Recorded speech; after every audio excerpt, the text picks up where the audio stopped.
So in this clip, we're going to be dealing with source criticism, which is basically the second approach, and we are dealing with the question, what genre of literature should they be classified under? Now, we've answered that question already.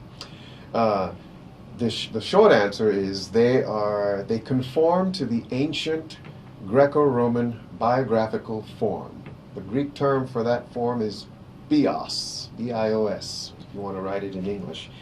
In other words, it depicts the life of an individual.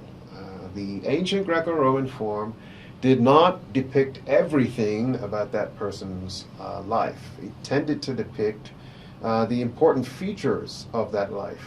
And so that's kind of what you see here with Jesus. But that's where the similarities end. Because the Gospels, as I've said, are in a different category of all their own, within the larger category of the Greco-Roman biographical form. So what genre of literature? This is theological biography or theological history. You can use those terms interchangeably depending on your preference. So the second approach that we're looking at now is source criticism. And this approach holds that the earliest written records were collected, the technical term is collated, organized with oral tradition. And the result of that, there was the production of longer material.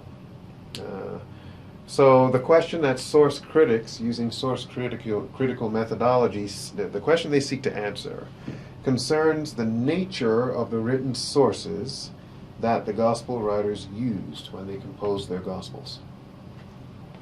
So source critics look at similarity of wording.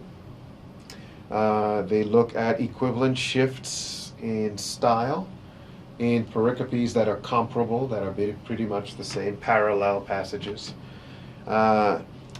Those kinds of things tend to provoke questions as to what that material is really like. What are its characteristics?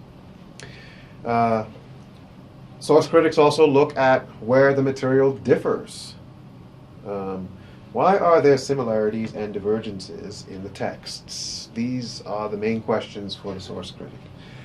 So a good example would be Jesus' teaching on divorce in the Gospel of Mark. So in the Gospel of Mark, the teaching about divorce is no divorce whatsoever. There is no exception clause in the Gospel of Mark. In the Gospel of Matthew, the religious leaders come to Jesus and they ask him, is it lawful to divorce a wife for every cause? Same passage, it's a parallel passage. But when this dialogue takes place in Matthew, the way Matthew records it, when Jesus declares his final answer to the religious leaders, he says, anyone who divorces his wife, except for the cause of sexual immorality. So that's what scholars call the exception clause, except for the cause of sexual immorality. That clause is not in Mark. So why did Mark leave it out, and why did Matthew include it? That's fodder for a source critic. That's an illustration of the kinds of things that they look at. So there are reasons that they have come up with that are generally true for all of the parallel passages in Matthew, Mark, and Luke, and the synoptics, in other words.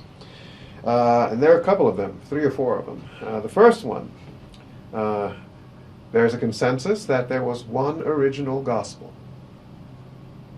That original gospel may have been written in Aramaic or Hebrew. We do not have a copy of that gospel. All we have are the Greek manuscripts. All we have is Greek. The second reason, there was a common dependence by all 3 evangelists on oral sources that were already somewhat fixed or rigid. Third point, or third reason, there was a common dependence on written fragments that were still under development in the early church. Fourth reason, 2 of the writers used one or more of the other Gospels in composition.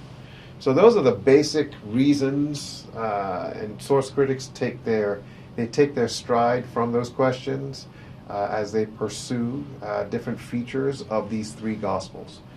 Right?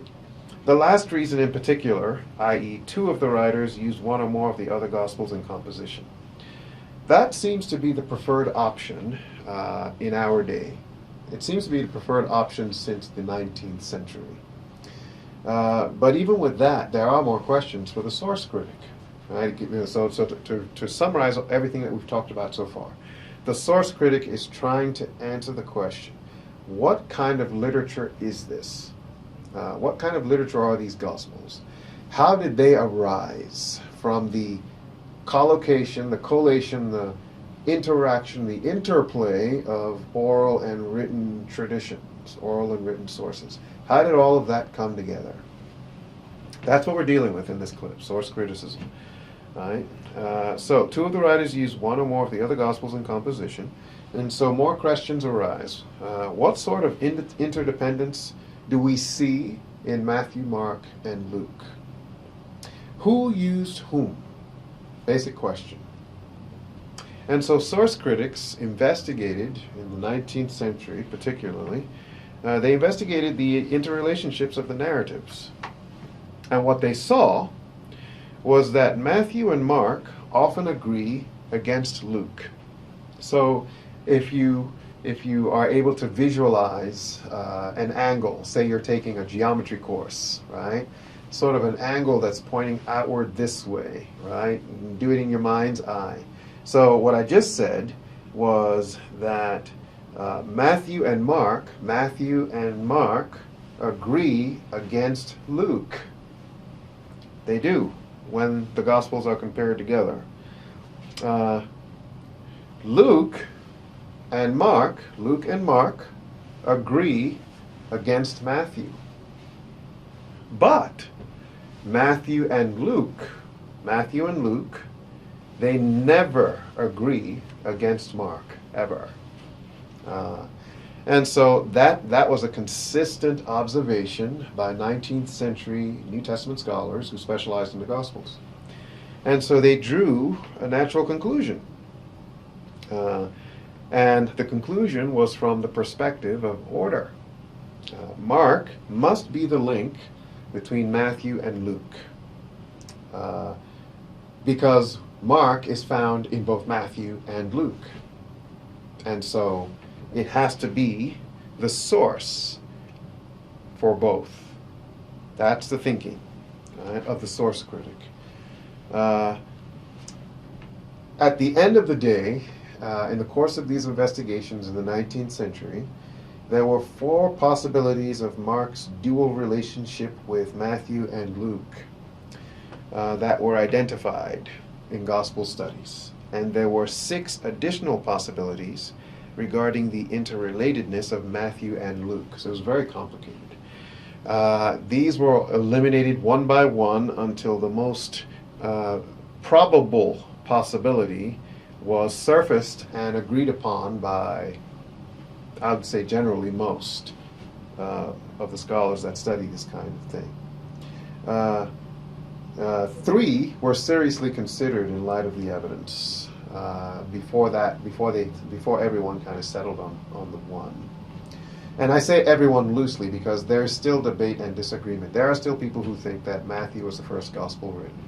They tend to be smaller in terms of their numbers, but they are a vocal minority. That's not pejorative on my part. It's just one of those things that has been observed by those who affirm Matthew's priority, pride of place, as being the first gospel. Most scholars affirm Markan priority as opposed to Matthean priority. But I digress. 3 possibilities considered in light of the evidence. Number 1, the Augustinian proposal, which states that Matthew was the first gospel written, which was followed by Mark and then Luke. So Matthew, then Mark, and then Luke. Kind of the order you see in your English Bible. The second possibility is what is known as the two-gospel hypothesis, two-gospel hypothesis. And it was propounded by a German scholar by the name of Griesbach. And he stated that Matthew was the first gospel, and then Luke, and then Mark. The idea was that Mark was basically an abbreviation of the other 2, primarily Matthew. And then the third possibility was the two-source hypothesis. And this proposal held and holds today, generally, that Mark and another source called Q were used by Matthew and Luke independently of each other. So Matthew used Mark and he used Q. And then Luke used Mark and then he used Q. And there are some scholars who would call the Q material in Matthew M material. No, that's not correct. Scratch that. M material is separate from Q material for Matthew, and L material is separate from Q material for Luke, but the Q material is common to both Matthew and Luke, but it's not found in Mark. Q comes from the German word Quelle, Quelle. It simply means source. It was coined by a German theologian by the name of Friedrich Schleiermacher in the 19th century, as he and others studied the synoptic problem. So it's called Q today. There are some scholars who would go so far as to say that Q was an actual document that existed. There have been publications on Q, but so far no one has actually discovered an actual document that we could conceivably call Q. In other words, there is no proof of its existence, but neither can we deny that Matthew and Luke have material that is common to them both. It's about 230 to 250 verses that is common to Matthew and Luke, but is not found in Mark. So for source critics, these kinds of things are thorny and interesting, as it were. So again, just to go back to the third possibility, two-source hypothesis. Mark and Q were used by Matthew and Luke independently of each other. The priority of Mark being the first gospel written, was first proposed in the 1830s by two scholars, Lachman and Wilkie. Not many gospel scholars today hold to Mark and Q.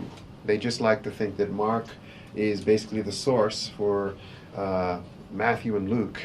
But then they have to ignore the 230 to 250 verses that are common to Matthew and Luke that are not found in Mark. Some prefer, like I said, to just hold to just Mark as the first gospel.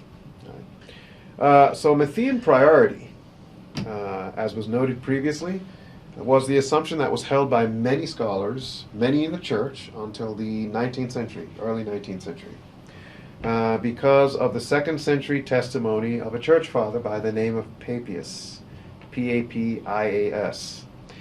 He supposedly lived from 60 to 130, so he bridged the 1st and the 2nd centuries of the early church. Lucan priority was never a consideration in this kind of a discussion.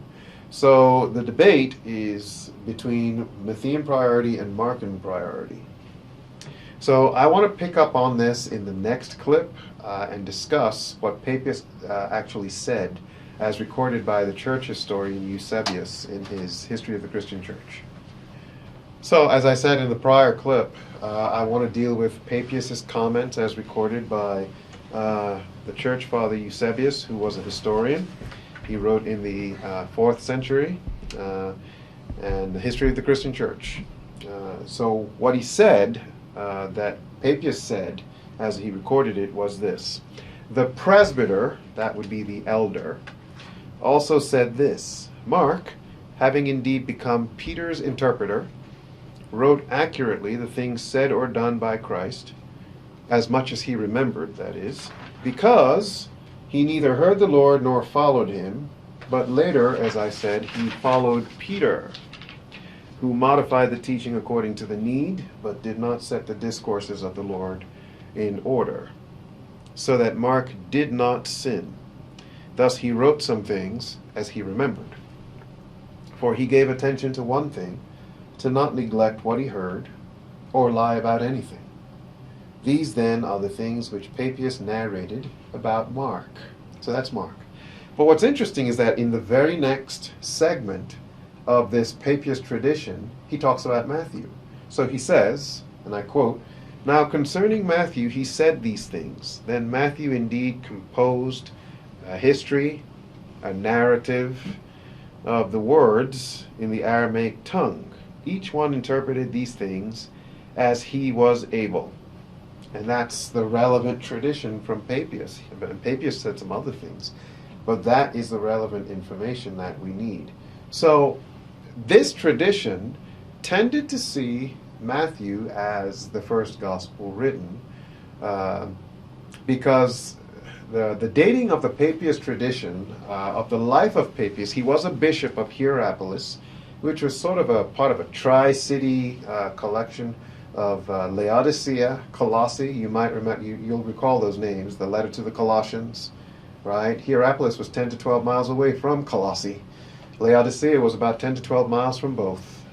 And they were in what is now known as southwest Turkey, Asia Minor. And Ephesus was 100 miles west of those three cities on the coast, at the mouth of the Cayster River, and so on and so forth. But there was a problem with dating Papias. Papias used to be dated much later. He was pushed into the 2nd century by most scholars. And then the pendulum gradually swung back with scholarship that challenged, newer scholarship that challenged the earlier scholarship.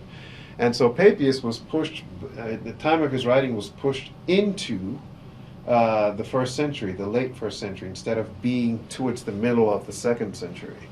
Well, that does some interesting things. It puts him closer to the eyewitnesses, the apostles, the authorized bearers of tradition. Puts him closer to learning teaching. So if you go back to what I said, that Papias said about Mark, the presbyter or the elder also said this: Mark became Peter's interpreter. He wrote accurately the things said or done by Christ, as much as he remembered, because he neither heard the Lord nor followed him. He followed Peter. What that means is that Mark became Peter's interpreter. He followed him around. He was his protege. The elder, that's a real question that's being debated to the present moment. Who is this elder? Was it a John the Elder, but not John the Apostle? Or is John the Elder actually John the Apostle? That's an ongoing debate. Because of the dating of the Papias tradition, what I call the Papias tradition as recorded by Eusebius. But anyway, back to Mark. Mark did not hear the Lord. He did not follow him. He wasn't there at the outset. He's sort of like a 2nd generation Christian. But he follows Peter, and Peter modified the teaching according to the need. That means Peter went around when he preached about the Lord, wherever he went. He preached at Rome, he preached at other places. And wherever he went, he would just start talking about his time with Jesus. He would tell stories about Jesus. He would just do what New Testament scholars call creia, anecdotes. They were just anecdotes. They were basically little vignettes that were comprised of direct discourse, and sometimes, discourse that narrated the content of that direct discourse. Direct discourse simply means the words that people actually say, that you read in a narrative. So-and-so said, and then you see the quotes, and then you see the utterance. That utterance is direct discourse. All right? So-and-so said is the indirect discourse. They're both connected, but and they feed off of each other. They give you meaning and significance when you read it. Right? So Peter would go around and he'd just tell these stories about Jesus. But he didn't set the stories in order. Peter was not concerned to give a historical narrative about Jesus. He just wanted to talk about Jesus. Big difference. Well, what Mark did was he followed Peter around and he gradually collected these sayings of Peter. He collected these anecdotes, and then he arranged it into a gospel. That is one consideration that can be, or one conclusion that can be drawn from this part of the Papias tradition. Not every gospel scholar does that, though. Most gospel scholars who deal with form, source, and redaction criticism in the mainstream do not wish to rely on early church history or tradition. They seek to basically reconstruct the historical background of the Gospels, and then draw their conclusions from their reconstruction.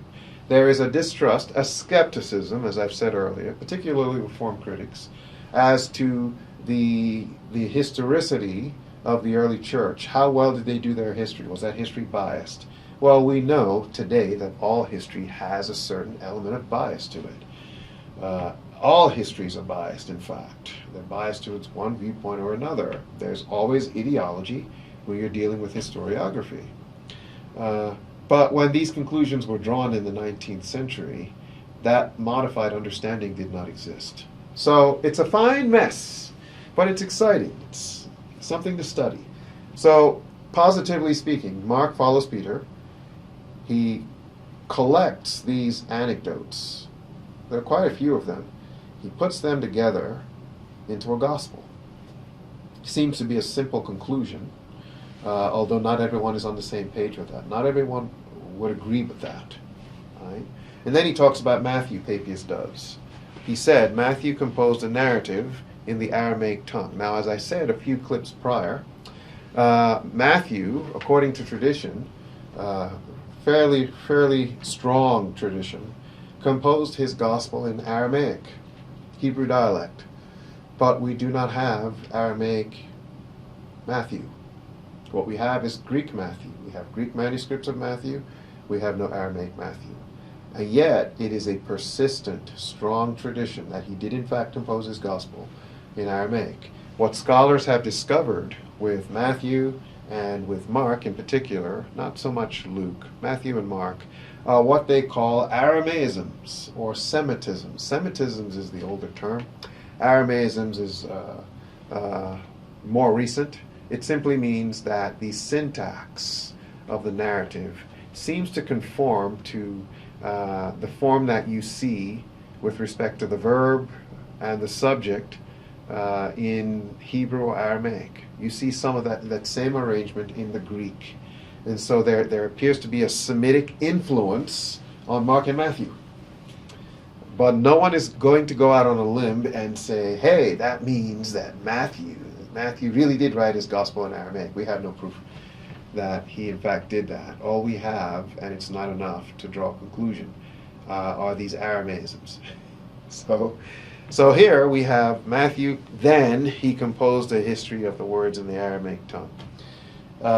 So most people would take these elements of the Papias tradition and they would say, well, Matthew wrote his gospel first. But they don't base it just on this. Some do, but most base it on the other historical traditions that we have about the gospel compositions that Eusebius, the church historian, also records, which basically states that Matthew wrote his gospel first. You also have the testimony of church fathers like Augustine, who thinks, and his opinion was quite influential. It was influential for centuries. That Matthew was the first gospel written. It's only with the results of the studies, particularly in the 19th century, that was seriously brought into question. So that's the Papias tradition. What am I saying about the Papias tradition? To sum up, so Eusebius, church historian, records Papias, and if we take the modified chronology of Papias, pushing him back into the late 1st century and more out of the 2nd century, instead of placing him squarely in the 2nd century like older scholarship did, so we put him closer to the 1st century, towards the end of it. Well, that puts him closer to the eyewitnesses, the bearers of the tradition. He may have been in touch with at least one apostle. So the thinking goes. And if that's true, then this tradition takes on importance. And if you read it closely, one could in fact make a case that Papias was actually suggesting that Mark was written first, although one can't be dogmatic about that. So the debate swings back and forth. It's a debate. There are no hard and fast conclusions.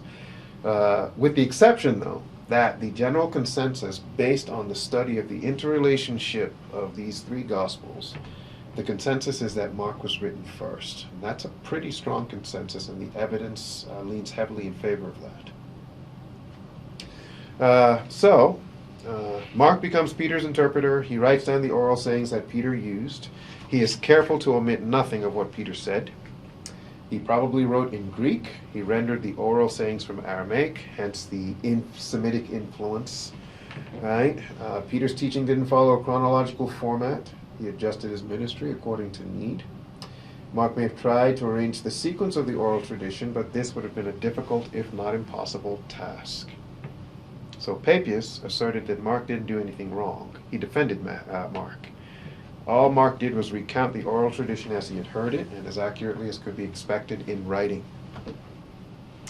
Papias' comment on Matthew indicates that the apostle wrote after Mark. That can actually be read that way, although most do not read it that way. But that kind of an argument would take too long to elucidate here, and that's not why we're here.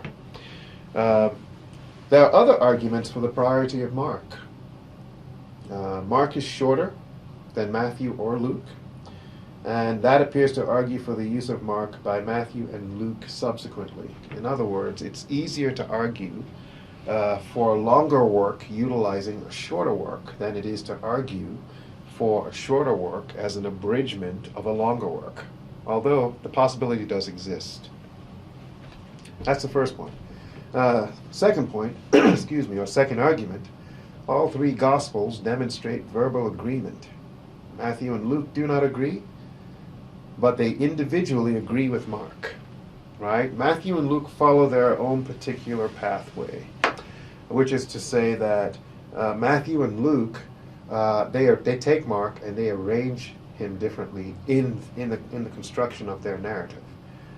They break up Mark differently. They don't use Mark the same way. That's the second argument. Third argument, Matthew and Luke do not agree against Mark with respect to the order of events. Matthew and Luke never go against Mark. That's that earlier point that I made with the hand and finger demonstrations. And there are two more arguments for that.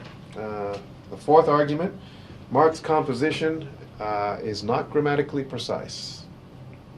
It contains syntactical constructions that have been called inelegant. He also has more Aramaic expressions than the other two evangelists, which would have tended to elimination of awkward style and grammar. In other words, Matthew and Luke, as they used Mark, they had an opportunity to clean up the syntactical constructions they did not agree with, while retaining the content of what he had said or narrated. Fifth, Mark demonstrates a more primitive theology. So you might flash back to the exception clause with respect to Jesus' teaching on divorce in confrontation with the religious leaders. You have, in Mark, there is no exception clause. Jesus just says, no divorce, for any reason. Right? But in Matthew says, with the exception of. If you correlate the Papias tradition, you recall that Mark did not follow the Lord. He followed Peter. And all he could do was record what Peter was saying anecdotally. He would translate it from Aramaic, which he understood, which was his native tongue. He would translate it to Greek. And the syntactical constructions were not all that great. They were inelegant.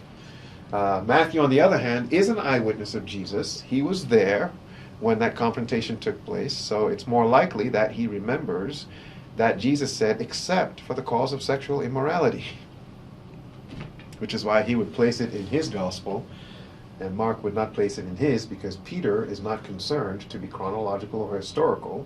He is simply telling stories about Jesus. So it seems best to come up with a conclusion that Matthew and Luke used Mark to compose their own narratives, and they tended in a more historical direction. Of course, the one that really exhibits that is Luke, because Luke states in the first four verses of chapter 1 to his patron, Theophilus, that he intends to set things in order, arrange them in order, so that Theophilus would know the certainty of the things that he was taught. So we come back to Q to summarize all of this. Q, the material Q, the 230 to 250 verses that are common to Matthew and Luke, we can't simply cast them aside. They are there. You don't find them in Mark. There is significant disagreement between Matthew and Luke on the matter of the sequence of events. And this points to the idea that the two evangelists did not use each other. They used an additional source. They used Mark, they both did, but they arranged Mark differently. But they did not use each other. Matthew did not use Luke. Luke did not use Matthew. They used an additional source. Some people call that Q. Not all agree on this, but we can't discount the possibility that Q may have been many sources. It may have been a combination of oral and written sources. Again, we don't know. All we know is that there are these 200 odd verses common to Matthew and Luke. Certainty, therefore, is impossible at this point. The two-source hypothesis is the best overall explanation for the data, but it is a working theory for gospel scholars. There's an assumption of Mark and something that we agree we can call Q, although we have no proof for the existence of Q. Sometimes, when we're looking at any particular passage in the Gospels, the two-source hypothesis, Mark and Q, may not be the best explanation for the content of the passage. In other words, the working theory does not always work.